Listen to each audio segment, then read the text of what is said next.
Now for the Pledge of Allegiance, place your right hand over your heart. Ready, begin. I pledge allegiance to the flag of the United States of America and to the republic for which it stands, one nation, under God, indivisible, with liberty and justice for all. Thank you.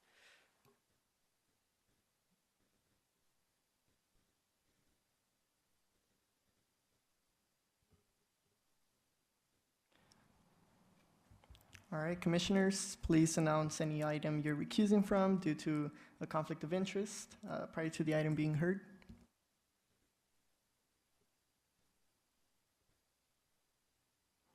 All right, Secretary, can we please have a roll call?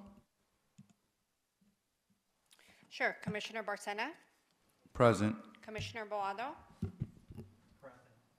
Present. Commissioner Mendez, Present. and Vice Chairperson De La Rosa. Present. All right, now we will begin with item number 1 on the agenda. At this time, I will open the public hearing at 5:20 p.m. All right, may we please have the staff report, Ms. Mosayeb?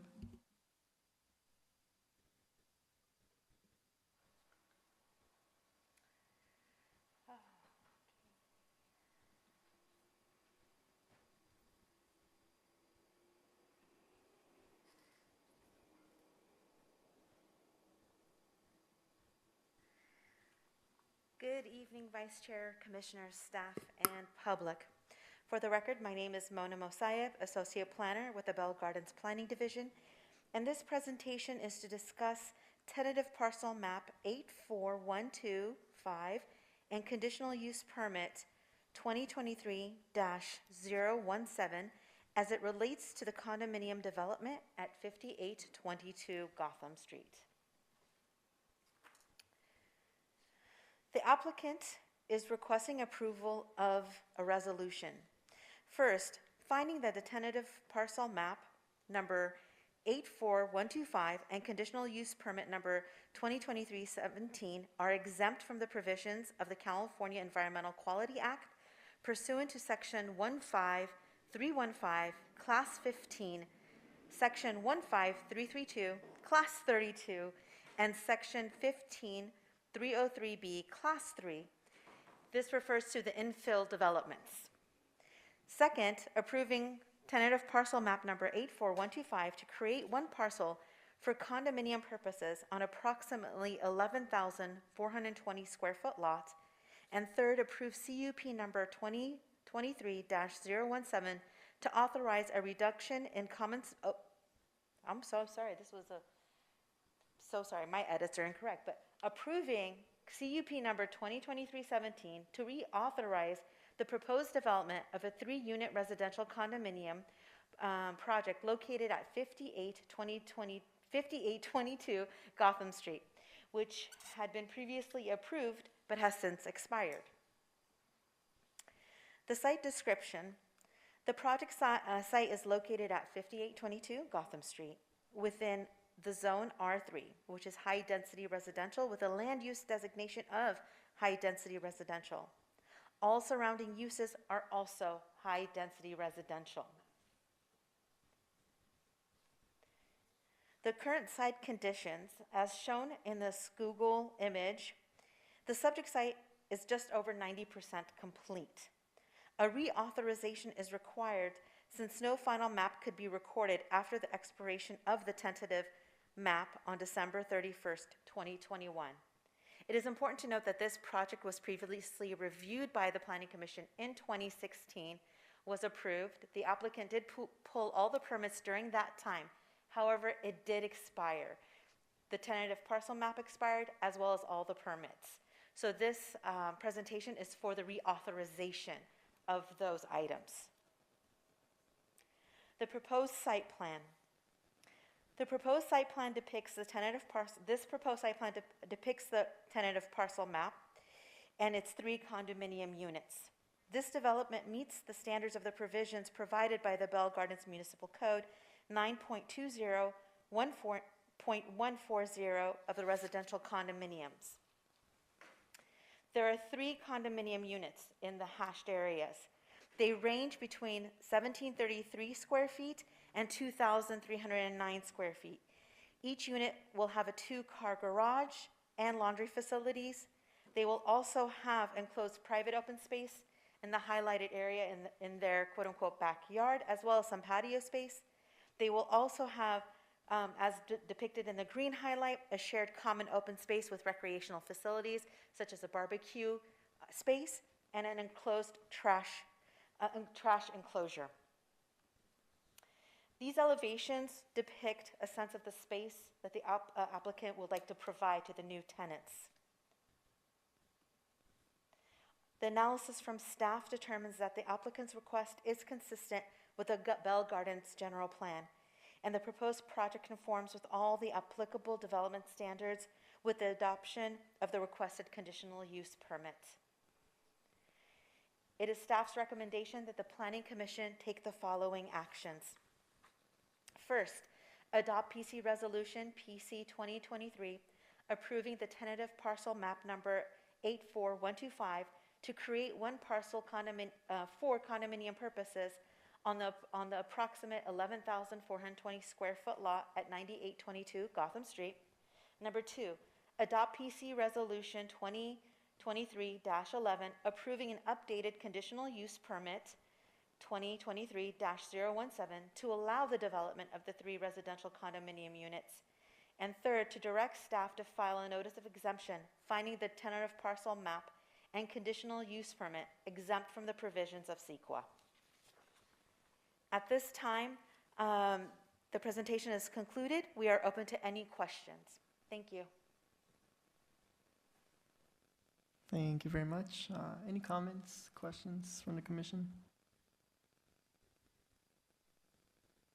I do have a question. Since the permits have expired, has there been any key changes, to the ones that are proposed right now?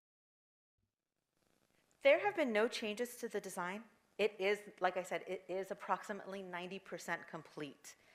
There are things that, of course, the applicant must complete.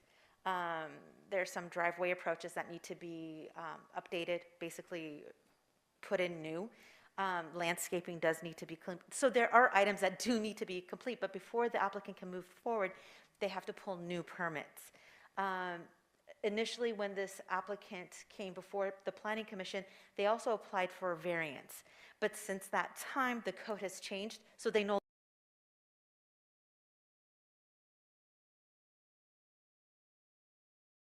Like I said, the project's approximately 90% complete. They just want to take it to the finish line. Perfect. Thanks so much. Any other questions or comments? No questions. I guess for me, one thing, right, as far as parking's the same, right? As far as there's 2 parking spaces per unit, or? They have 2 parking spaces in terms of garages, Yeah. and they also have guest parking in the rear of the property. Awesome, thank you. All right, any other questions? If not, we will open.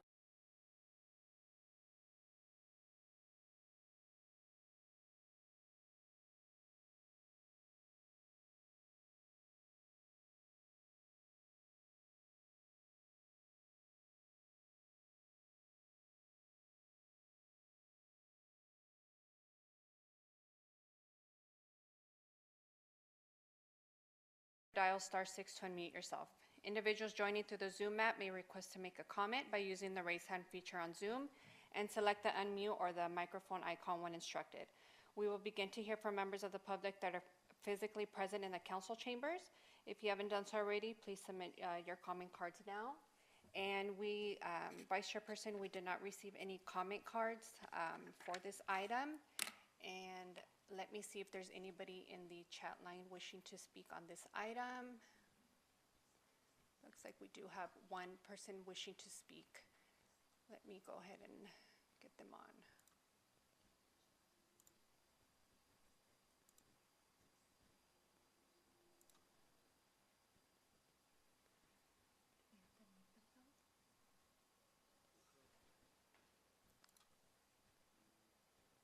Jessica, can you hear me?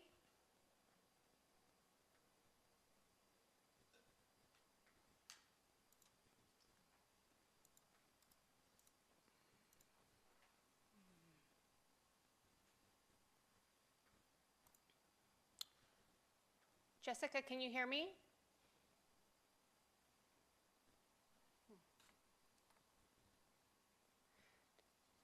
Oh, there she is. Hello? Okay. Jessica, can you hear me? Yes, I can hear you. Okay. Did you have a comment regarding this item? It's more of a question. I just was wondering if there's no permits, can people still live in the condos? We can go ahead and direct that over to planning staff.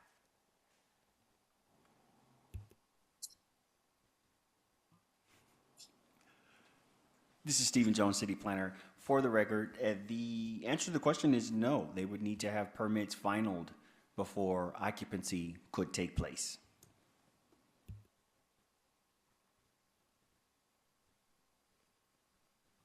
And if you'd like to Yes. go ahead on. I'm sorry.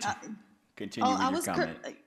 Yes, I was curious about it because there's been tenants living in those condos for the past year, and they did not look livable. That's why I was concerned.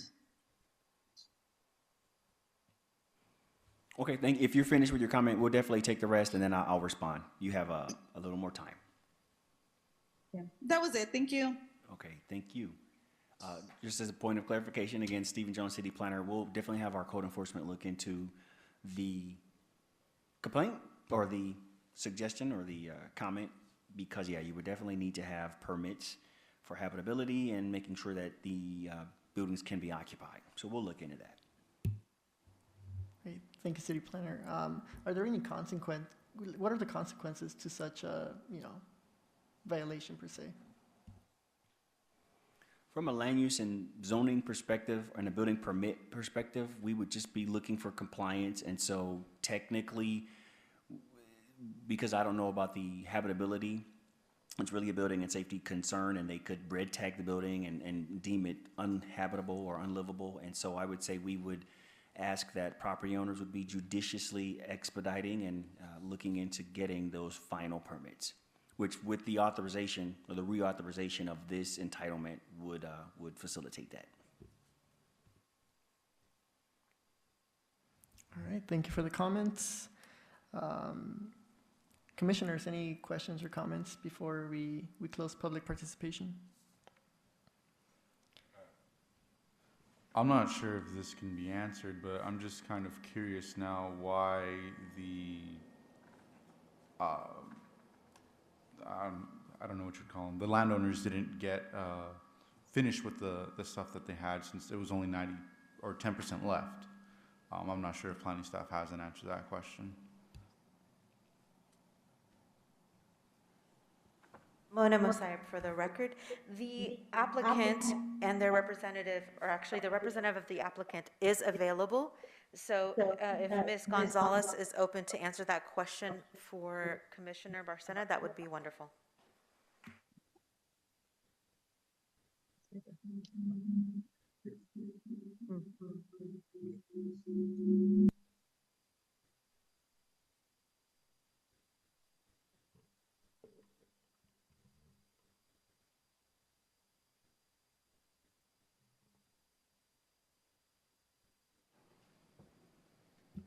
Ms. Gonzalez, can you hear us?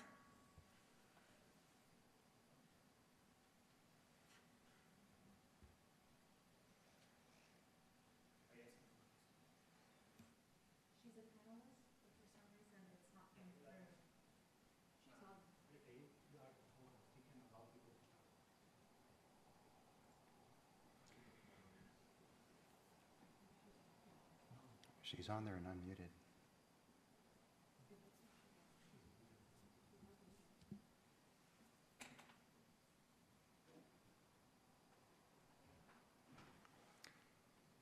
I wonder if she needs to change her audio. Ms. Paula Gonzalez, can you hear us? She sends a chat saying I am talking, but we can't hear her. Maybe she can put it in a text and read it.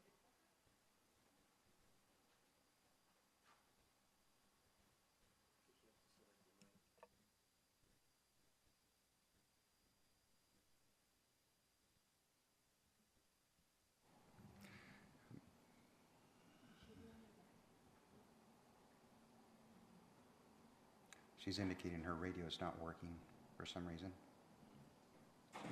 perhaps have her call this number. Ms. Gonzalez, if you can hear me, call this number, area code 909-255-4017. That's 909-255-4017, and I'm going to put you on speaker.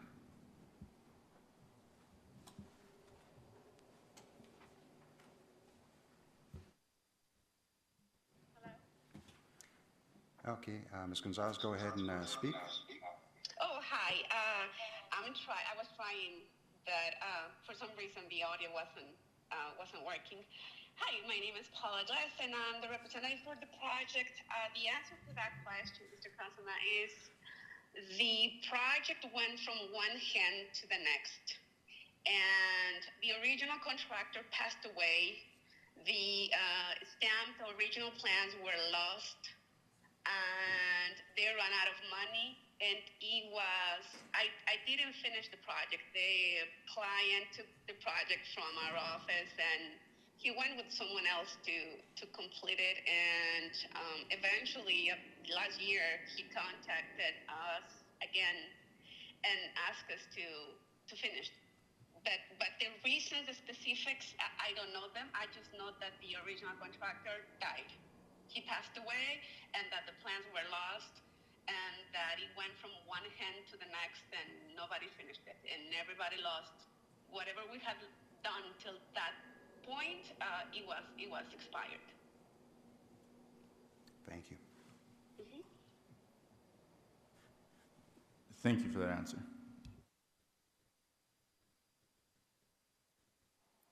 All right, any additional comments or questions? Going once, twice. I will close public participation and public hearing at 5:37 p.m.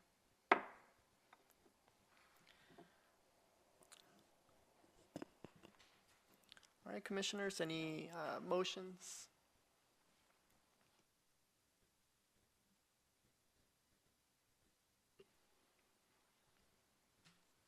I raise a motion to accept the planning staff's recommendations on item number 1, tentative parcel map number 84125, and the three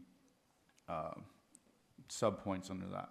Adopting resolution PC 2023-10 and resolution PC 2023-11, and finding that this is exempt from the provisions of CEQA. Thank you very much. May I have a second? Yes, I, Gustavo Mendez, second the motion. Perfect. Planning Secretary, will you please give us a roll call vote? Sure. Commissioner Barcena, Yes. Commissioner Boado, Yes. Commissioner Mendez, Yes. and Vice Chairperson De La Rosa. Yes. Motion passes 4-0.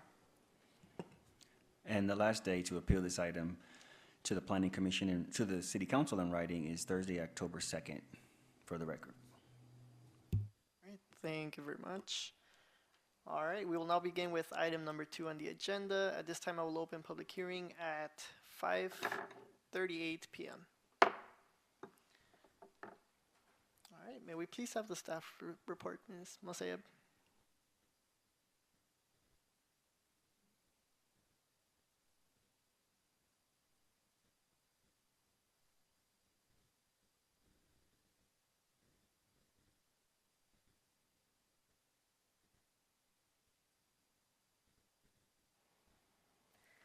Good evening, Vice Chair, Commissioners, staff, and public. For the record, my name is Mona Mosayeb, Associate Planner with Bell Gardens Planning Division, and this presentation is to discuss the conditional use permit 2023-030 as it relates to the ABC license request for 7220 Eastern Avenue, Unit F. The request. The applicant, John Ramos, is requesting approval of the following. Finding conditional use permit number 2023-030, exempt from the provisions of CEQA pursuant to section 15301, as there is no expansion of use beyond the existing use. And approving conditional use permit number 2023-030 to authorize the California Department of Alcohol and alcohol beverage control, the Type 41 on-sale beer and wine license for Roll 'em Up Taquitos restaurant located at 7220 Eastern Avenue, Unit F. The site description. The subject site is located at 7220 Eastern Avenue. And this site is located within a zone C4, which is heavy commercial, with the land use designation of regional commercial. To the immediate north of the subject site is also a C4 use, along to the immediate west. To the immediate south, there are both C4 and R3, which is high-density residential uses, and to the immediate east is zoned public institution, which is the Bell Gardens Intermediate School. The subject site plan is located in the Village Square Shopping Center, and it is located on the western portion of the lot. There are two driveway approaches, one off Florence Avenue and another off Eastern Avenue with ample parking. This is a regional shopping center, and so this is one of many locations on the site. The current site conditions show a contemporary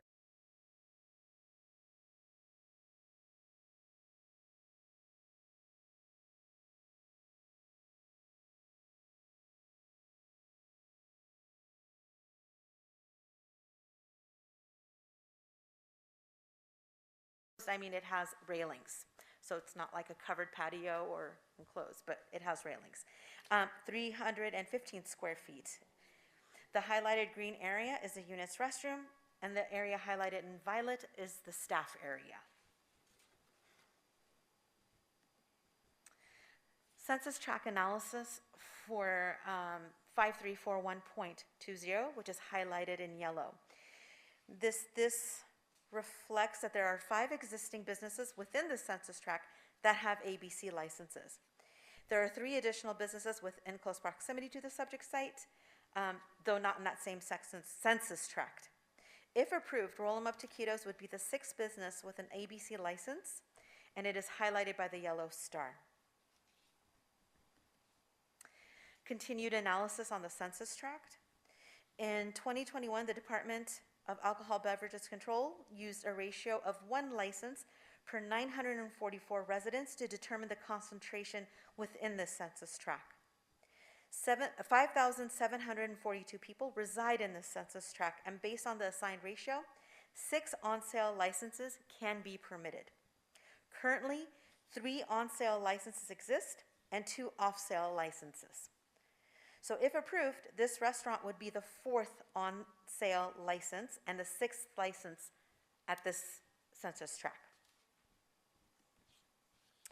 Staff's analysis. The applicant's request is consistent with the Bell Gardens general plan, specifically Land Use Policy 3. The city shall promote compatible commercial development to emphasize commercial identity and to enhance the appearance and the potential economic vitality and revitalization of the commercial areas in the city. And Land Use Policy 5. The city shall provide an environment to stimulate local employment, property values, community stability, and the economic vitality of existing local businesses. If approved, the conditional use permit for an ABC license will be consistent with other similar restaurants in the city, and the applicant's request does meet all the findings for conditional use permit pursuant to Bell Gardens Section 9.20.5.050 and Section 9.50.050. Continued analysis. The sale of beer and wine would enhance the overall dining experience at the restaurant. Implementation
Thank you very much.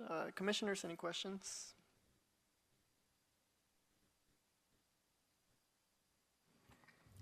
If I may ask if it's permissible, if the applicant has looked into getting like private security?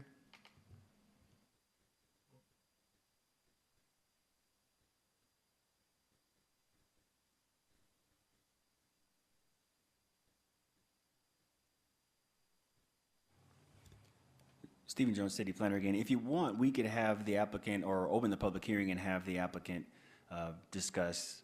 But if you have questions of staff, we can answer those right now, but I don't believe we know exactly. So we can answer questions about our analysis and then open for public comment, and the applicant can take that time to present.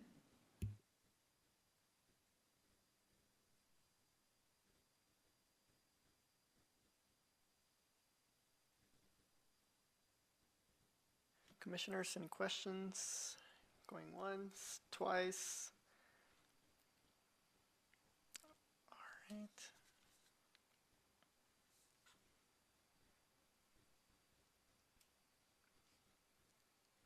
All right, we will now open public comment for this item. Secretary, please announce the instructions for public participation. The members of the public will now have an opportunity to speak on the public hearing item number 2. Please state your name for the record before addressing your comments to the members of the Planning Commission. Each speaker and written comments are limited to 3 minutes. Callers wishing to make a comment may do so at this time by dialing *9 from your phone. When instructed, dial *6 to unmute yourself. Individuals joining through the Zoom app may request to make a comment by using the raise hand feature on Zoom and select the unmute or the microphone icon when instructed. We will begin to hear from members of the public that are physically present in the council chambers. If you haven't done so already, please submit your comment cards now. Vice Chairperson, we did not receive any comment cards, and we can go in the chat line now to see if there's anybody wishing to speak on this item. All right, perfect. I don't see anybody in the chat line wishing to speak. I do see that the applicant is online. If it is that you guys would like to ask him that question, we can go ahead and let him in the chat line.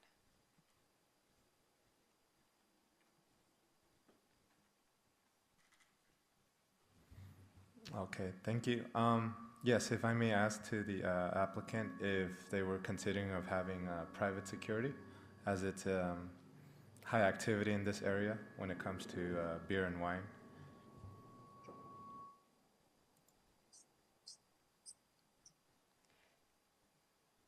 Hello, can you hear me? Yes, go ahead, Mr. Ramos. Oh, hi. Village Square has 24-hour security, so we're covered there. They do a pretty good job. They just kind of make the rounds from Village Square to the center across the street. So they're always around. They're very active. Thank you. Thank you, John. I do have a question for you. By any chance, to your knowledge, do you know if the other locations of Roll 'em Up Taquitos, if they also have a alcoholic beverage menu as well? Some do, some don't. It's kind of up to the franchisee, but I think Bell Gardens, obviously, we're hoping for one to be one. Colton is going to be another one. And then there's a few others that they're kind of just in the wait and see part of the deal here, but I come from the beer background and I know how that can, increase sales and give you a different vibe for your restaurant and where you're at. So I'm kind of going to be like the guinea pig or the scapegoat and show them how to do it, show them how it's done, because I think that's something that we're missing. Some people who just kind of want to hang out and have some taquitos and a beer and go home. So that's the kind of vibe and environment that I'm trying to create. Awesome. Thank you, John. Thank you. Any other questions or comments from the commission? No? Sounds good. All right. If there are no more comments or questions, I will close the public hearing at 5:49 p.m. At this moment, may I have a motion to approve staff's recommendation or the report based on the presentation?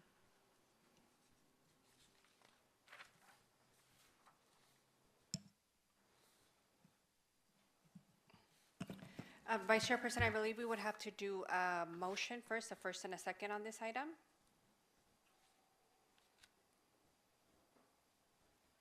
Sounds good. May I have a motion?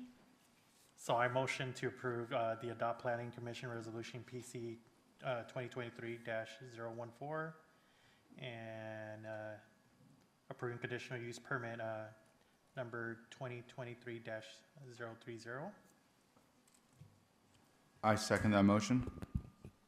Thank you. Planning Secretary, will you please give us a roll call vote? Sure. Commissioner Barcena, Yes. Commissioner Boado, Yes. Commissioner Mendez, Yes. and Vice Chairperson De La Rosa. Yes. Motion passes 4-0. And again, the last day to appeal this planning commission. Excuse me, Thursday, October 22nd. All right. So now we will open for items listed. We're going to open the public comments for the items listed in the agenda. Secretary, please announce the instructions for public participation. The members of the public will now have an opportunity to speak on agenda items. Please state your name for the record before addressing your comments to the members of the Planning Commission. Each speaker written comments are limited to 3 minutes. Callers wishing to make a comment may do so at this time by dialing *9 from your phone. When instructed, dial *6 to unmute yourself. Individuals joining through the Zoom app may request to make a comment by using the raise hand feature on Zoom and select the unmute or the microphone icon when instructed. We will begin to hear from members of the public that are physically present in the council chambers. If you haven't already done so, please submit your comment cards now. And Vice Chairperson, we did not receive any comment cards. And I will check to see if there's anybody in the chat line wishing to speak on any item on the agenda. And I see none. Thank you. If there's no objection by the Planning Commission, I will close public participation for the agendized items. And now we'll move forward to the consent calendar. Does any member of the Planning Commission wish to pull an item for separate discussion? And this would apply for items 3 to 5.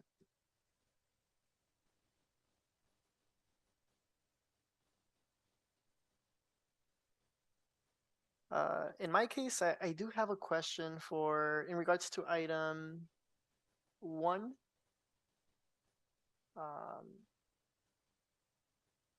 Do we have any insight in regards to who or what grocery store would be obtaining this permit? What we'd at like this to point in do, time? sir, is first pull the item and then take action on the consent calendar first, and then we'll go to that item. All right, I would like to pull item number 1 from the consent calendar. This is in regards to the 1-year extension for the conditional use permit number 2021-004, authorizing 2 alcoholic beverage control licenses at the proposed grocery store located at 7102 Eastern Avenue.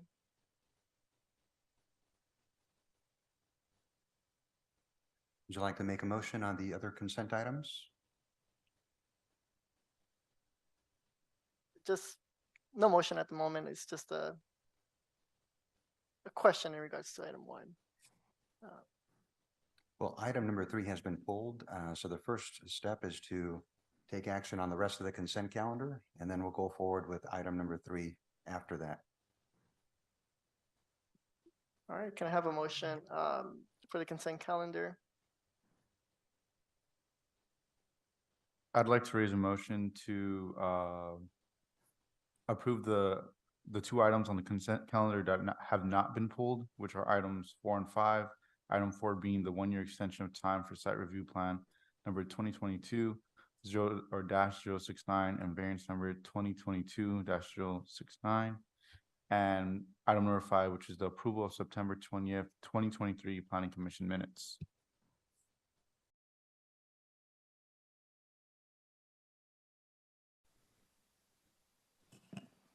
All right, thank you very much. Would this require a roll call vote? Yeah, I can go ahead and do a roll call. Commissioner Barcena, Yes. Commissioner Boado, Yes. Commissioner Mendez, Yes. and Vice Chairperson De La Rosa. Yes. 4-0. And then now we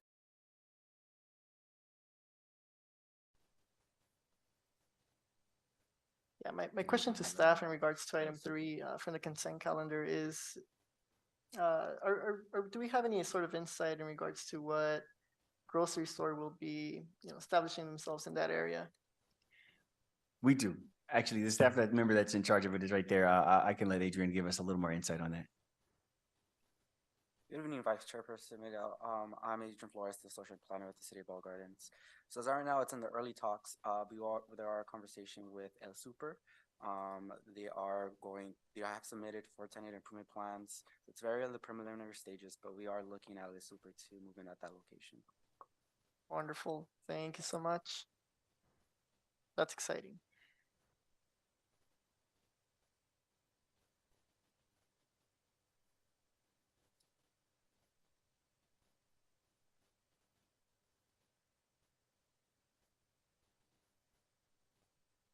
Yeah, we can go ahead and do another motion on that item. All right. All right, motion to approve item number 3 from the consent calendar, 1-year extension time for the conditional use permit number 2021-043, authorizing 2 alcoholic beverage control licenses at the proposed grocery store. I'd like to raise a motion to approve the 1-year extension of time for conditional use permit number 2021-043, authorizing 2 alcoholic beverage control licenses at a proposed grocery store. All right, I'll go ahead and second that. I call for a roll call vote. Yes, I can go ahead and take roll call on that. Commissioner Barcena, Yes. Commissioner Boado, Yes. Commissioner Mendez, Yes. and Vice Chairperson De La Rosa. Yes. 4-0, that last item passes.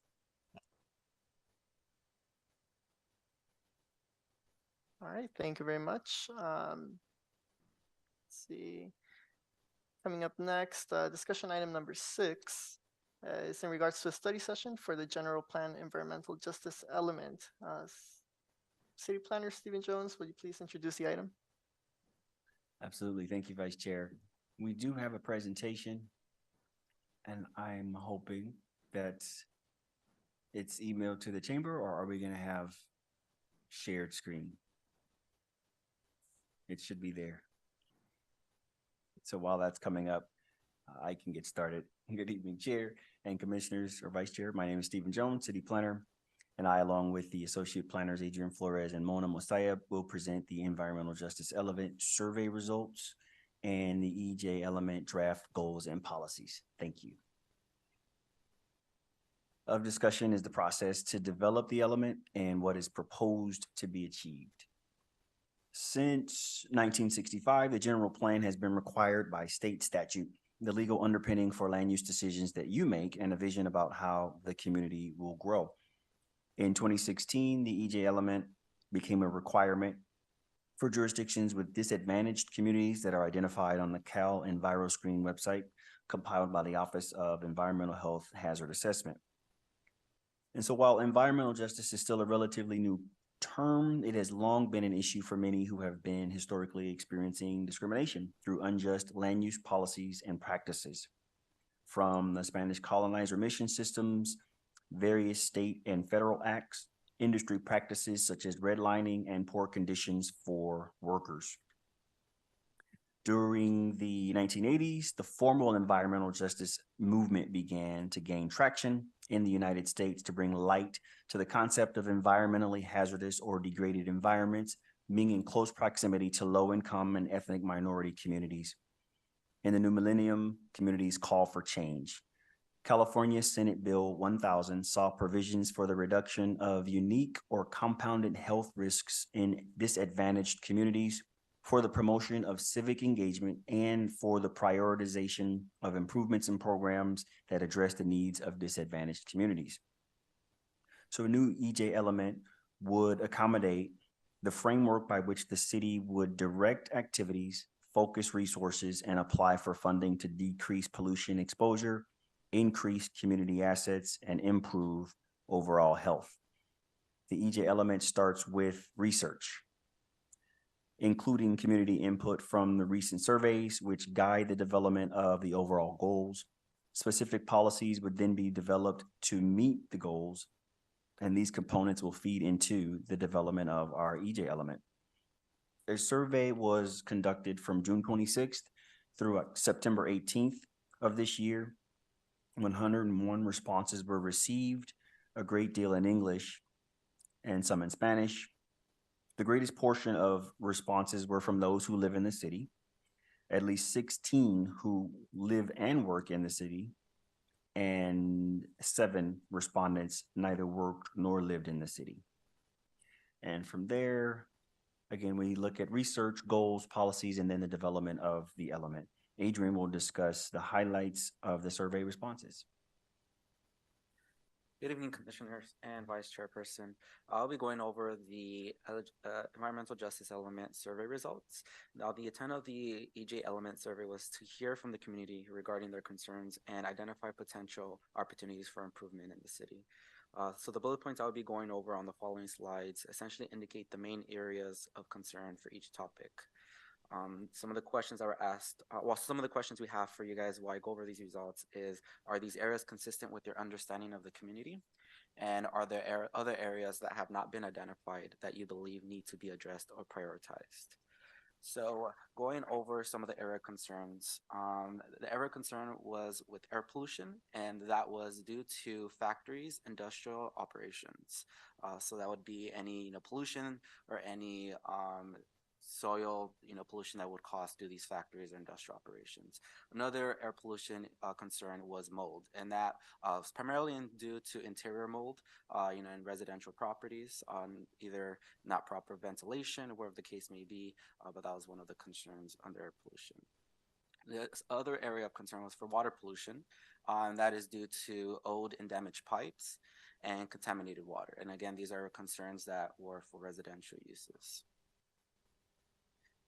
Some of the area concerns with community and the neighborhoods was due to homelessness, crime and safety, illegal dumping, trash, and maintenance. They all worked collectively, but these came out to be one of the major concerns with the community and neighborhoods. Within the area concerns with public facilities is the viability for emergency shelters and cooling stations and libraries. In addition to the area concerns, we focused on climate change, and some of the concerns under climate change was increased cost of energy, extreme heat, and poor air quality. In terms of environmental concerns, air pollution from vehicles and industrial uses, as previously identified, housing access, affordability, and stability, and access to healthy foods and grocery stores. Now, a little further, areas concerned was housing.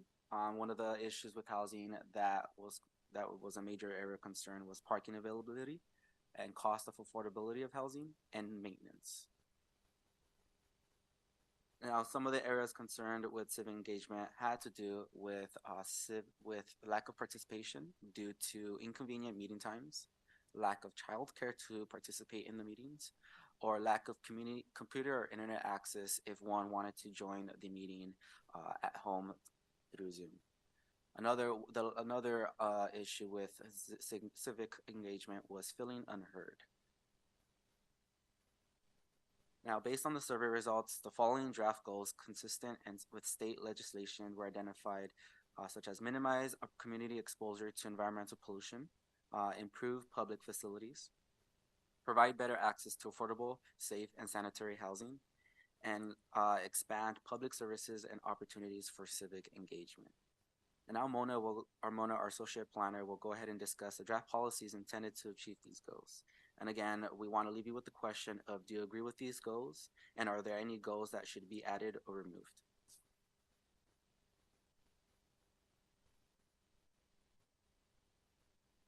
Good evening, Commissioners, Chair, Vice Chair.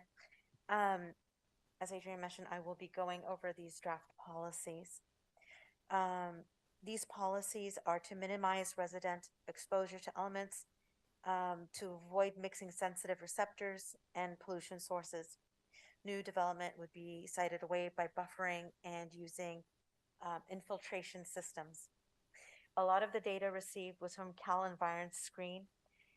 They provide a science-based method for identifying impacted communities by taking into consideration pollution exposure and its effects, as well as health and socioeconomic status at the census tract level. The city's average score was a 95.4, which is higher than the State Office of Planning and Research recommended threshold of 75%, indicating that the city is disproportionately affected by pollution. These policies aim to preserve and enhance natural landscapes and tree canopies within the public open space, reduce air pollution impacts, and heat exposures. Additionally, these policies protect potable water and groundwater resources from future contamination by implementing pollutant concentration standards and conducting routine testing of the city's potable water. Protect the existing groundwater quality by conducting regular testing and reporting of the Central Basin to confirm conformance with local, state, and federal standards. One of the contributing factors is the location of the 710 and 5 freeways in relation to the city. The California Air Resources Board recommend avoiding siting new sensitive receptors such as schools within 500 feet of the freeway. Many of the policies focus on reducing residents' exposure to pollution as well. The draft policies were developed based on these draft goals that Adrian went over. The questions for the commission: what are some of the policies that you would like to see? What do you like about these policies and goals moving forward? What are some of the policies that you don't like, and what would you like to change about it? And are there additional policies that you would like us to consider in creating this environmental justice element? Next slide, please. Yes, we're there. Thank you. What our consultants discovered during their research and what we're sharing with you tonight is that approximately 33% of the residents of the city are fluent in other languages than English. So 33%, they are fluent in another first language. Based on the housing and urban development data, 28% of the city is considered living in a cost burden housing, meaning that the households spend more than 30% of their household income on housing. Based on these indicators, civic engagement and housing, many of the policies also focus on providing more opportunities for civic involvement and addressing housing concerns. The draft policies were developed based on those draft goals. I'm going to go over a list of draft policies for discussion and feedback, and we value the insights of the commissioners that we can bring to the community. So the questions for the commission are: what are some of the policies? Sorry, I went over this, but we really want to emphasize, what do you want to see going forward in these policies? To further go into these policies, into specific, we wanted to ensure that water is available, the supplies are met, that we expand recreational opportunities and programs and make them accessible to all the residents, expand existing pedestrian and bicycle networks, and implement occupancy inspection programs. This would require to coordinate with the Recreation Division and also with outside public and nonprofit agencies to create and expand educational programs and campaigns regarding health risks related to poor air quality, water, and soil contamination. Again, we want to discourage the siting of commercial uses and industrial facilities that might impact the overall quality of air, especially in near impacted and sensitive areas. Thank you, sir.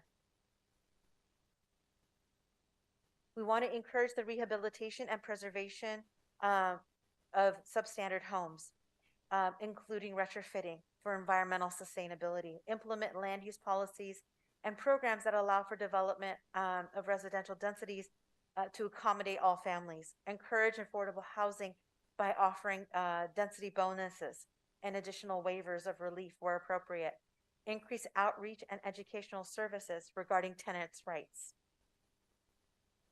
Next slide, please. Over there.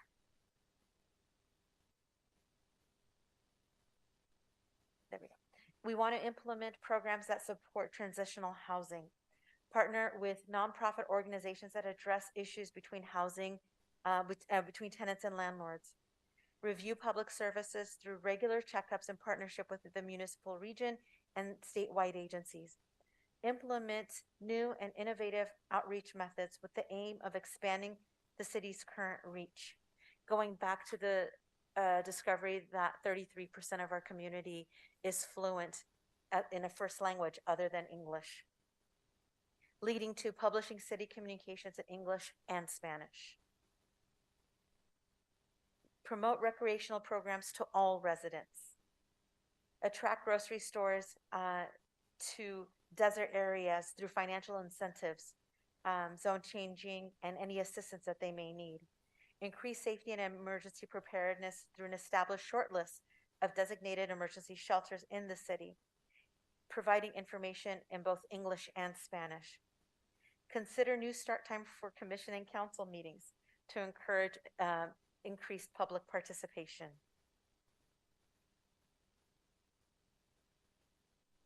We want to expand the town trolley, if possible, service hours and bus stop locations to better accommodate city council and commission meeting attendance.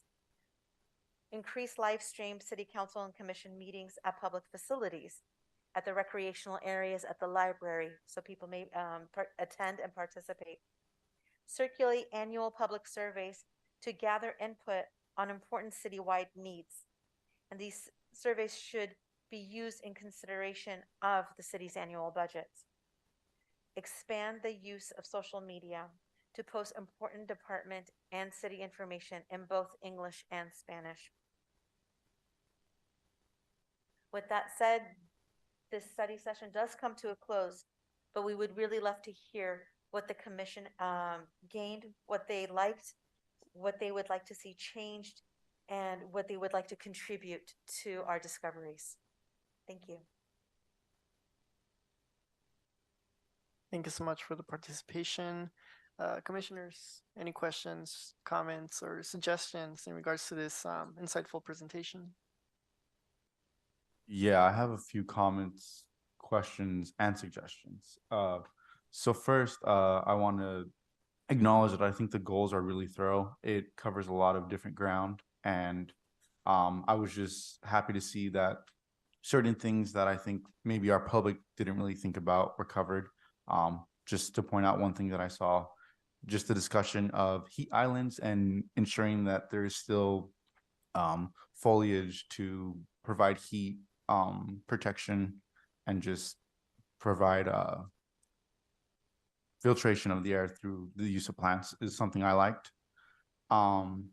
With that being said, I do think there are some things that stood out to me. Looking at the survey, I saw that there was a bullet point that mentioned our constituents felt that they weren't being heard or weren't being heard enough. So I'm not sure if there was any specifics in the survey that detailed, I guess, in what way they felt unheard. So I guess that's a question I have, and based on that answer, I guess I have a response or a follow-up.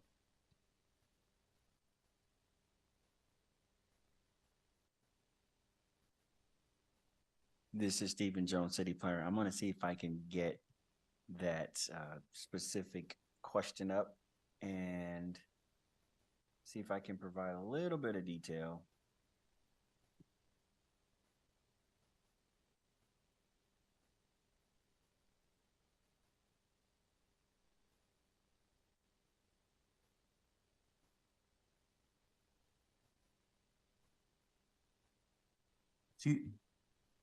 I see that there's just, I guess, numbers. It says, do you feel like your interests and concerns are being heard? And then says not heard 11, minimal 17, neutral 43, heard 12, well heard 5. Is that the extent of the answer? There are times, or there were opportunities for folks to put in notes and things like that. So I'm trying to see if there was anything that was specifically mentioned. I don't see anything, so it may have just been answers in that response with numbers. But the numbers also indicated, or the related questions, I would say, indicated that folks couldn't connect, for example, at this time or online. And so I would say that also we're looking at the type of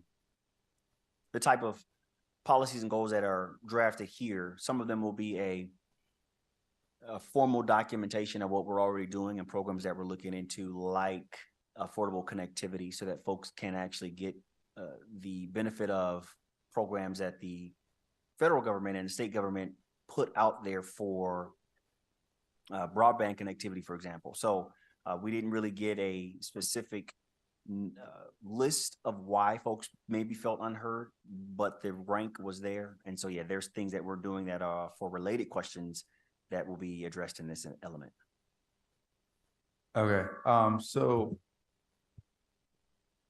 I'm not sure if this is something that we have thought about. Maybe I overlooked it, and if I did, I apologize. But in my experience, I've learned that one issue that happens with environmental justice programs is that there's a bit of a disconnect between the public and the consultants, in the sense that the public may feel afraid or awkward about sharing their needs.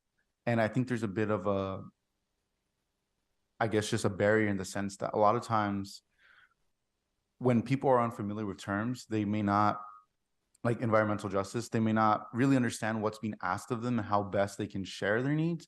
So I'm not sure if maybe there's some, like a goal or a policy that we can include to just make the information more accessible, because I know even us planning commissioners sometimes get something that we don't necessarily understand. So if people don't have the background coupled with a language barrier, I think that just kind of sets us back from the start. And I think we need to make an effort when we're doing this this program with environmental justice to ensure that people are understanding what we're asking and what we want them to share. Yeah, so the very good point, Commissioner Barcelona. We did work with the consultants, and we said we'd follow up with them after. They will be at the next meeting when we get a draft. But we also worked with, our consultant partnered us with the Los Angeles Neighborhood Initiative, and so they were able to get out there and actually physically, engage and interact with folks at the summer events, during the recreation and community services public events.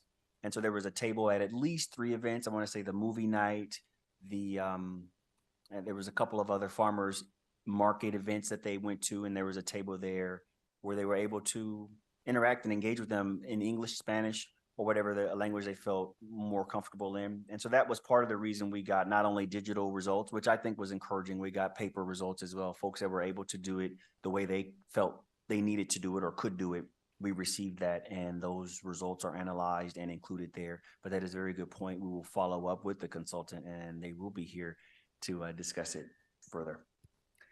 And Commissioner, I would like to note that we have Ms. Jocelyn Del Rio from East Yard Communities for Environmental Justice. She might have a comment in response to your question.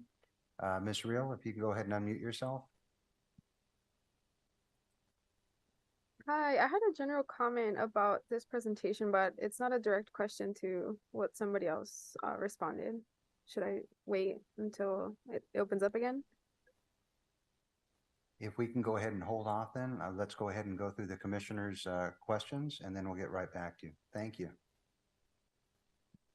So just a point of clarification. So Commissioner Barcelona, your point is, how can we better connect and make sure that we're eliciting the information that's really on the minds of our constituents?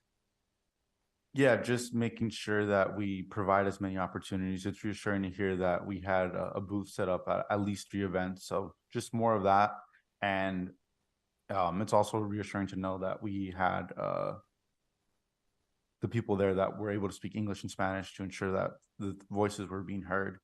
And yeah, I guess just trying to be as welcoming and accessible as we can, so that our constituents feel that we are trying to hear them, even if there may be a disconnect at some point. Right. And I should have mentioned probably at the beginning, so this entire effort is funded by our grant for LEAP, which is local agency planning, or the state's local agency planning, and we're fortunate enough to get impact scientists to help us, and our consultants are very well versed in getting that community engagement. And where they're lacking, they reach out to Los Angeles Neighborhood Initiative and other groups. So there's not just Los Angeles Neighborhood Initiative. Lonnie actually works with other community-based organizations as well. So yeah, we're getting the help to be accessible, but more accessibility is always important as well. Thank you. And I was just going to add to what Commissioner Barcena said. It almost seems to me, just looking at this, that this is a great start. I think this is amazing, but also taking like a grassroots approach as far as reaching out to people, like going door to door, because there's a lot of people that don't even attend events, even though information is provided there. And it just goes back to the COVID-19 vaccine. That's where I'm getting flashbacks with this, where a lot of people, I mean, they couldn't go out, but at the end of the day, you kind of had to go door to door and provide information for many. It seems for especially this population, you kind of have to do that. At least that's my thoughts. Another thing that was mentioned, air pollution, right? So it's funny because I'm actually looking for something for at the house for my parents. I take care of my parents. They're elderly and they have a lot of chronic issues, right? And it's expensive. Looking for these type of machines, right? Purifiers, but maybe creating or talking to someone where they could do a stipend or partnership.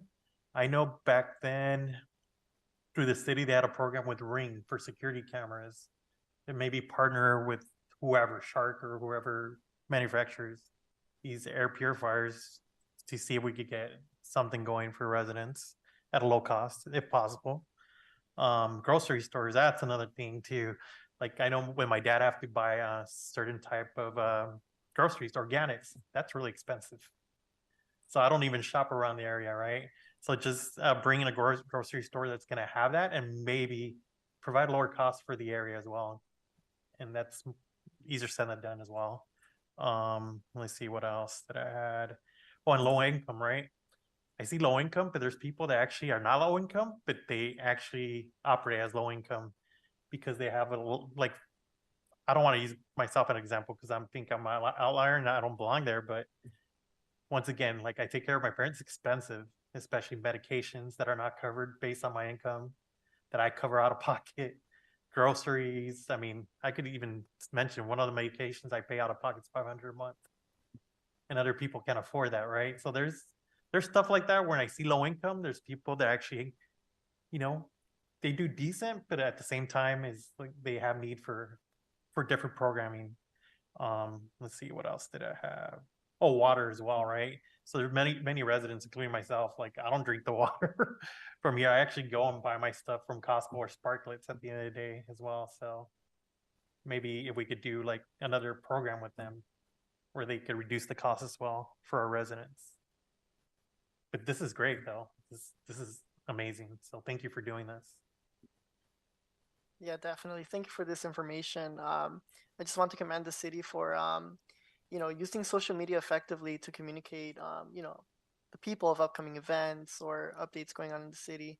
I did see it was, the highest rated method of obtaining information in the city. So shout out to the city for that. Now moving on to the issue of not being heard.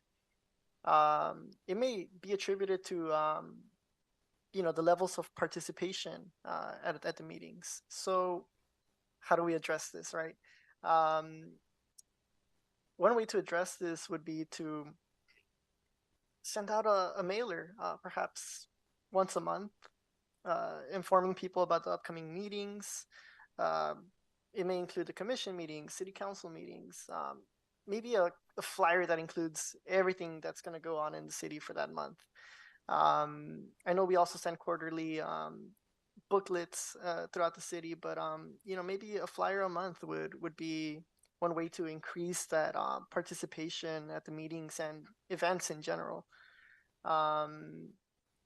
Another thing, participation in council meetings. Every summer, we do have the concerts at the park. There's a huge stage, there's a huge turnout.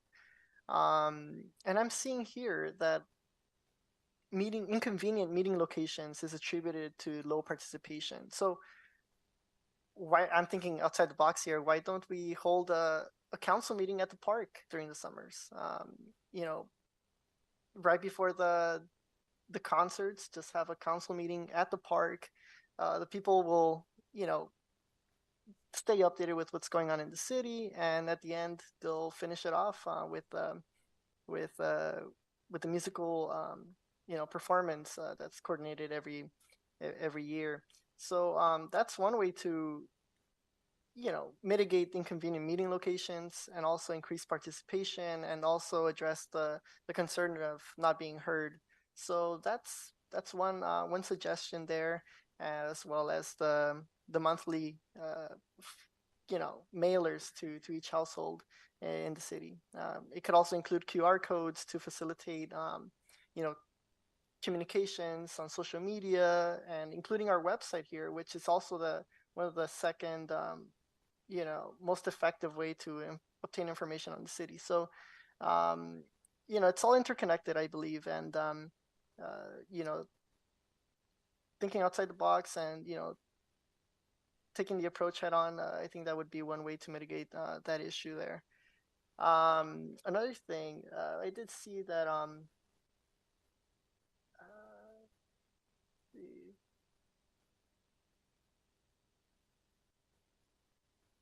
food. I am aware that the city of Commerce is you know, one of the biggest food deserts in Southern California, and you know, they're literally our neighbors down the block. You know, um, I'm sure that, you know, with the super coming in, you know, it might mitigate. You know, competition will adjust the pricing accordingly with terms of food in the city. So we'll see how that plays out. But I think you know, having these preparing or anticipating any food desert effects is one way to approach uh,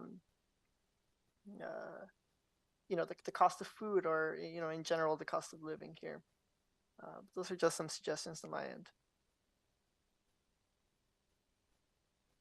If I may add, I think this is a great start. Most of it that was covered, in my opinion, the staff, or excuse me, the city as a whole, is already presenting this to the community. I think there is information out there. It's just, as my colleagues have already mentioned, it's just the access of information. We must remember that most population in Bell Gardens are working class, so that is usually the standard 9 to 5, right? And if our meetings or events are happening during those hours, then it's tough luck on our residents that can't, you know, sit in on that. So just to have an open mind when it comes to the timings of such things, whether they're meetings or community events, because mostly our population in Bow Gardens is you know, working those hours, just like school meetings, right, where it's tough for a parent to attend because they are working while the meeting is only during those hours. For those that are in the know, technology savvy, I'm pretty sure they are able to gain access through the social media or through the city's webpage or website, and doesn't hurt from also coming in at the main office of City Hall, right, and asking these questions. How many times you guys on the city halls and exhaust, you know, that, hey, there's these services available, anywhere from passport services to LGBTQ, and the list goes on and on. So I think, you know, the city's on point with many of these areas. If anything, I would like clarification on one of your bullet items that you guys put under draft policies, which is transitional housing. If you can define that, and if it has anything to do with senior housing, because I don't think that was mentioned. Stephen Jones, city planner. I believe our transitional housing would be with homeless services and transitioning from the unhoused to supporting housing. Thank you. And seniors would be considered in the retrofitting type things that we're looking at for infiltration and in the older buildings, but not specifically, or I would say not specifically called out, but we could include that bullet point in that note from you, so we will do that.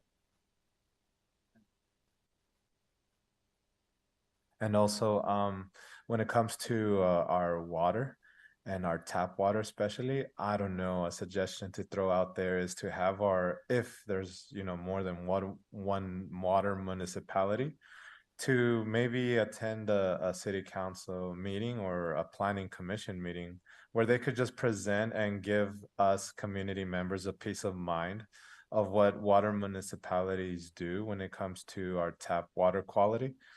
I feel that I am not in the know when it comes to, how often they test the water in my block. So I think that could be a great suggestion in the long term, having these water municipalities just be transparent and accountable. And when it comes to another bullet item under draft policies with emergency preparedness, so it's multi-layered, right? On the cities and how to respond to such emergency preparedness. But let's take it up a notch, and this is where I'm gonna sound like a broken record, right? But I brought this up to the Education Commission in the past of trying to long-term goal have something called CERT, Community Emergency Response Team. So I'm hoping that in this draft policy, you guys could add that in a more community oriented way, because I guarantee that you're gonna have community members curious and then be active and then proactive in the long run, because the CERT encompasses a lot of things from radio communications, old-fashioned things that many of us take for granted, if not are not familiar. And again, with our climate all around us, I think it's just more than important. And I'm so glad that you guys are coming up with a draft policy. And this is just a great way to integrate CERT, especially when our Sela area doesn't have an established team. So yeah, thank you. Thank you very much, commissioners. Any other comments, questions in regards to the item? Vice Chairperson, we do have somebody in the chat line that would like to speak on this item. Perfect. Go ahead and let them in. Mr. Real? Hi, yes, thank you. Hi, commissioners. My name is Jocelyn Del Real. I work for Eastern Communities for Environmental Justice, but I'm here as a resident of the city of Ball Gardens. And I want to thank y'all for your presentation. This is a very important topic to me and many others that live here that may not necessarily have the ability to be here tonight. But one of the questions I did have is, how will the draft policies, right? Like, how will they be upheld? I'm thinking about that piece of accountability, right? And can community members continue to be in that process? So that was one of the questions I had.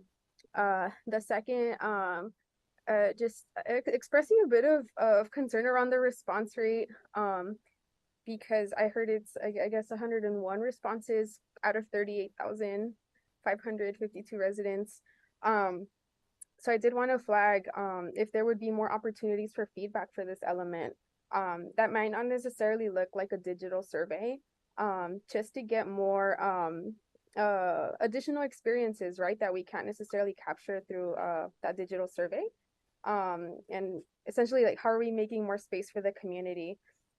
Because when it comes to topics of environmental justice, it could be a very new term for folks, but I think ultimately there's so many intersections that we make in this work with community members, whether it's with youth, right? Talking about schools, talking about how those are the most impacted in extreme heat days, right? Because of the concrete, because of the asphalt. Talking about health, right? Where a lot of folks in the community have asthma and respiratory issues, making those connections, right? Talking about housing. I'm sure folks are very much aware of the housing issues here in BG. So it's finding those connections, right, with environmental justice, because it addresses all of these issues. It's intersectional, right? And I wanted to also ask about funding, right? We typically fund consultants for these types of things, but I'm wondering what it could look like to use some of these resources to also resource food, right, in these workshops. Yeah, assuming, right, there could be workshops in the future.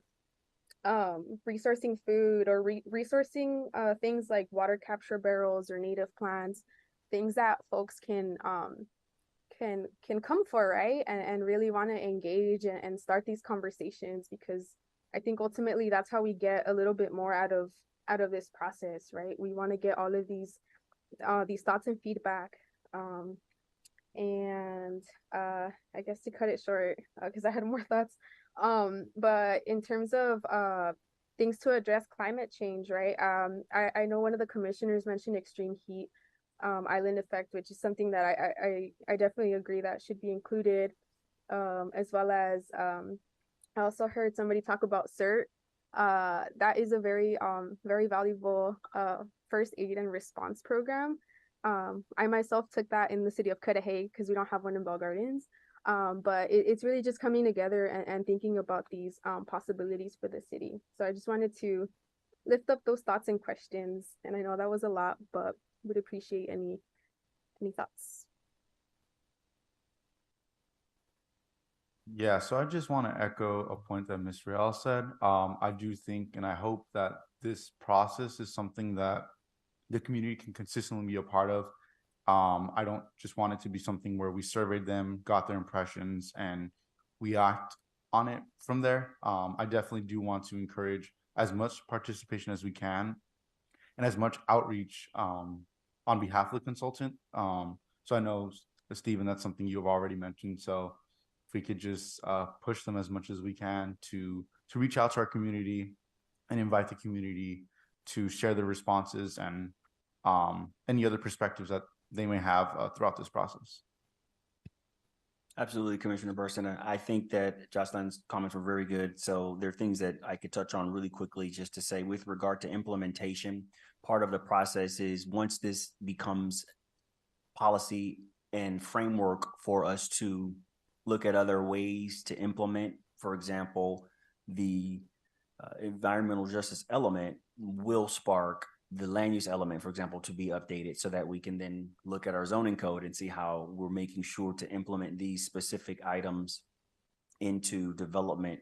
And then when we look at also the public participation, so with regard to that, it's an ongoing process. It is absolutely, as you said, Commissioner Barsana. So the draft, once it's released for public consumption, these draft goals and policies will be released to the public as well as to the Planning Commission for your review, for public review. We'll have another public hearing on the item for an actual recommendation from the Planning Commission.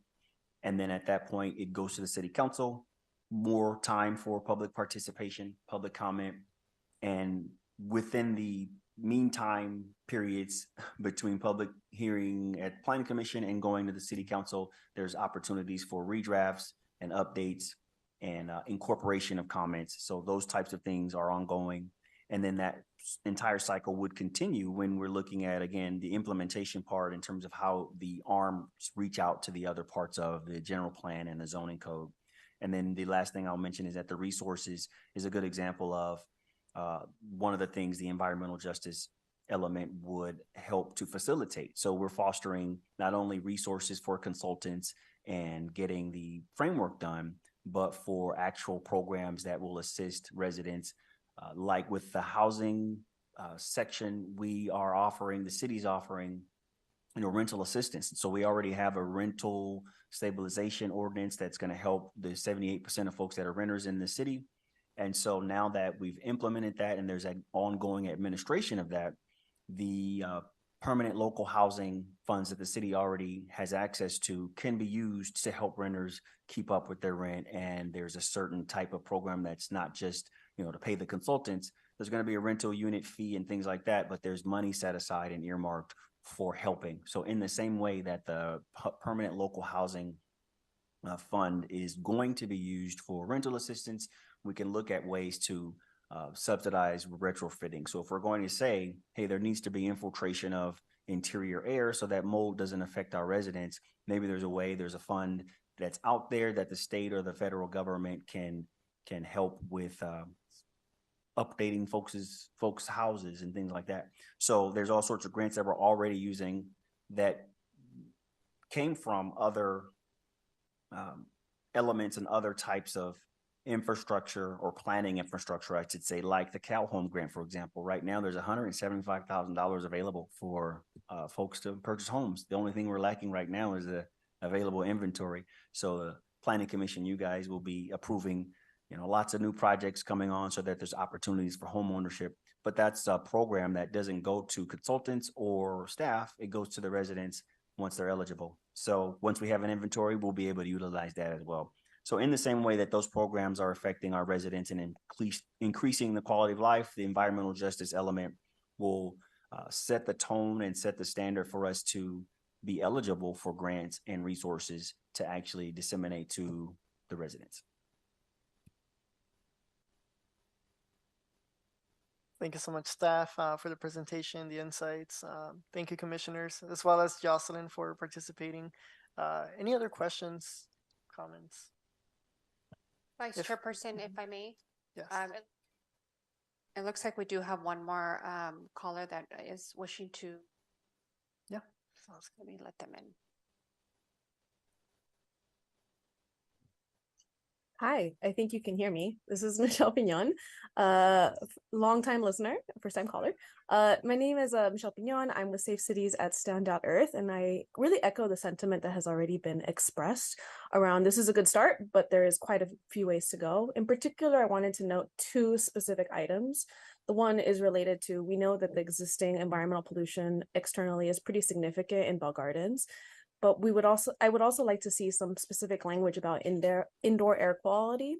I will also note two things: that a lot of cities in the nation have done significant work on reducing indoor air pollution through building electrification policies.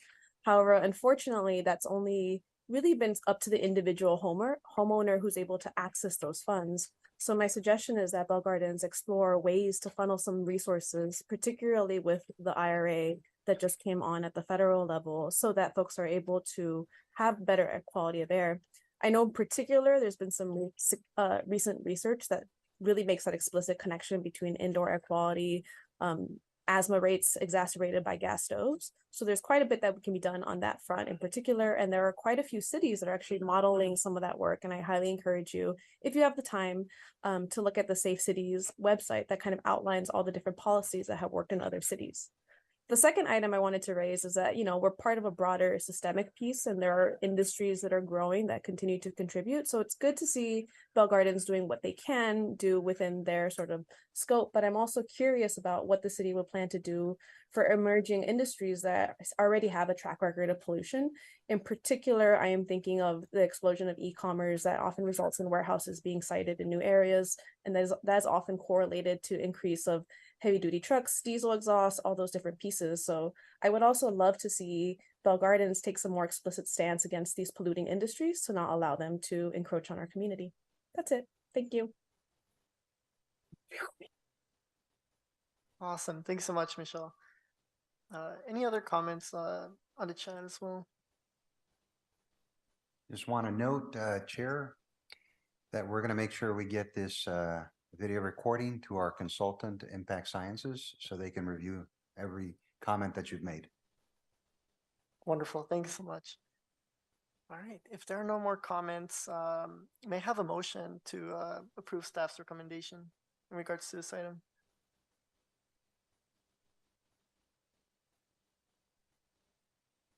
I'd like to make a motion to approve the staff's recommendations for this item number 6, the study session for general plan environmental justice element. Thank you. May I have a second? I second the motion. Thank you. Plain Secretary, can we have a roll call vote? Sure. Commissioner Barcena, Yes. Commissioner Boado, Yes. Commissioner Mendez, Yes. and Vice Chairperson De La Rosa. Yes. Motion passes 4-0.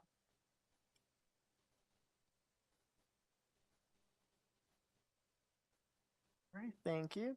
All right. So public comments are now open for items not listed on the agenda. Secretary, can we please announce the instructions for public participation?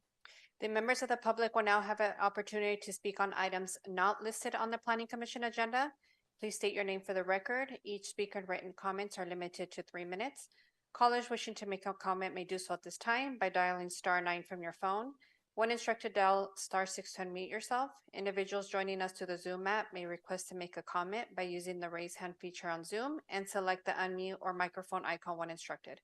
We will begin to hear from members of the public that are physically present in the council chambers. If you haven't done so already, please submit your comment cards. And Vice Chairperson, we did not receive any comment cards. And I will now check to see if there's anyone in the chat line wishing to speak on items not listed on the agenda. And I see none. Thank you, Secretary. If there's no objection by the Planning Commission, we'll close public comments for the non-agenda items. All right. Any comments or updates from staff? City Planner Stephen Jones, before our director comes, I just want to correct my erroneous appeal date. So all actions of the Planning Commission are appealable to the City Council, and the last date for items on this agenda is November 2nd. I think I gave like 9 different dates. So let the record reflect it's November 2nd, and that's a Thursday. That's 15 days after action. And then with that in mind, the City Council authorized 2 grants that are going to be helpful for the Bell Gardens transit-oriented community called BG Connect, and for also the development of a climate action plan. So the Caltrans grants are $355,000 approximately and $211,000. And this will be helpful again for us to have service agreements with consultants and experts in the field of transit-oriented communities and climate action plans. And you should be seeing those documents sometime next year. The grant is to be used, or the grants are to be used approximately 2 years after accepting. And again, the council did authorize acceptance at the last meeting. The other item at the last council meeting was the Planning Commission's recommendation of approval for ordinance number 937 to accommodate vehicle parking storage for automobile repair facilities as a standalone use in the vicinity of automobile repair facilities. And they signified their intent to adopt the ordinance based on your recommendation. Again, the second reading has been scheduled for a consent item on this coming Monday, October 23rd. Staff recommends approval of the adoption. And it is expected to address compatible development standards in commercial and industrial zones and to blend with existing residential neighborhoods, and also to assist business owners with alternatives to parking or queuing vehicles on private property as opposed to the public right of way. And with that, I will turn it over to our director, Director Romo. Thank you, Mr. Jones. Commissioners, I'd just like to say thank you for all that you do. I know it takes a lot of effort, to come out here, spend your own time and, helping out the community as you do. So I really appreciate what you do. And as you know, we have a vacancy now in the Planning Commission. So tonight, Vice Chair De La Rosa took over as acting chair. At our next meeting, you will be asked to select a new chair and a new vice chair. I'm not sure how long we'll have this vacancy. We're waiting for the council to appoint a new commissioner, but we will keep you updated on that effort. And I'd also like to welcome our newest commissioners. I've just met for the first time, I think, Mr. Gustavo Mendez and Mr. Oscar Boade. Is that correct? Or did I say your name? Boado. Thank you, sir. And again, welcome to the commission. So glad to have you here. Ultimately, I wanted to let you know that the Community Development Department is staffing up.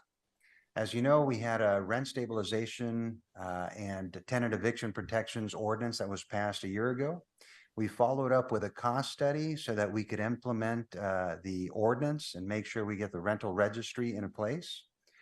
We can start charging these fees to landlords per unit, and also identify what it would be needed to implement the ordinance. So it's been identified that there is a little over $1 million that are required to properly staff our new housing division. Currently, we have our housing specialist, Ms. Veronica Jaramillo, and we have a part-time office assistant in Ms. Rosario Quirarte. We're looking to turn the office assistant into a full-time position and hire 3 additional positions. We're looking at a housing inspector, a management analyst, and also an additional business license clerk. This would be a clerk specifically for the rental registry. So staffing will be created, the positions will be created, and will be brought to the city council for approval. I would say maybe by the end of the first quarter of 2024. And I'd also like to let you know that our building services request for proposals closed on Monday. We have a total of 10 proposals. We also have the engineering services proposal out, and that one will close on October 26th. So we anticipate quite a bit of companies submitting. And then something that I'm very happy about now, back in 2019 when I started here, one of my goals was to really look at updating our whole process for permitting and getting new software in, because everything that we do right now is through an Excel spreadsheet, through a database, but everything is pretty much by hand. So now we've had a request for proposals out for a new permit tracking software. And with the help of our city planner, Mr. Stephen Jones, and our planning staff, we've been able to put together a panel, look at all of the proposals that were submitted, and select a consultant. So we're going to have a professional services agreement before the council at the October 23rd meeting. Once selected, then we'll go ahead and start creating the software and implementing the program, hopefully within a year from now. And then the last thing I wanted to let you know is Mr. Stephen Jones brought up, we do have now a new rental assistance program with a permanent local housing allocation that we've received. That's over 800,000 that we're going to be able to provide for tenants out there. And in addition to that, right now we have a current program that our Parks and Recreation Division or Department is promoting. It's 150,000 total. We're thinking that money's going to go by very quickly, and probably by the end of November, it'll be gone. But the other program will be ready to go. So anybody that is having issues paying their rent, they can start applying by the end of November. So please, if you know anybody out there that is having some issues, we're trying to prevent homelessness. You know, that's the key point right now.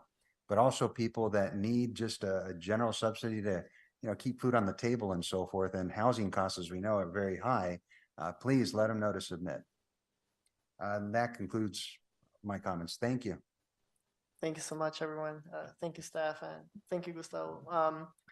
Mr. Romo, quick question. Where can people apply for this subsidy? Our Recreation and Community Services Department. You would contact them directly, but they can also contact the Community Development Department through our Housing Division. So either way, we're going to get them that application. Wonderful. Thank you so much. And thank you, staff, for all the work that you guys do. Any questions or final comments, commissioners? I do want to say something, and Director Romo pointed something out, because I've noticed a big change from like 2019-18, and that's when I really got involved too in the Education Commission, right?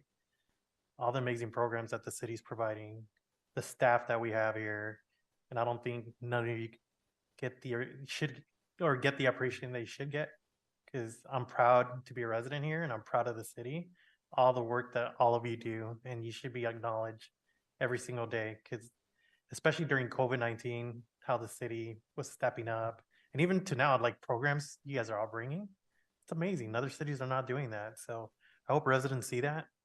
It's a lot of tough work, but thank you for everything that you do. So it's a blanket statement for all city employees from the top to the bottom. So thank you.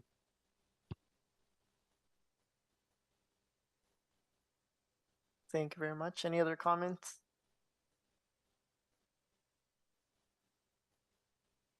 There's no other comment. May I have a motion to adjourn the meeting?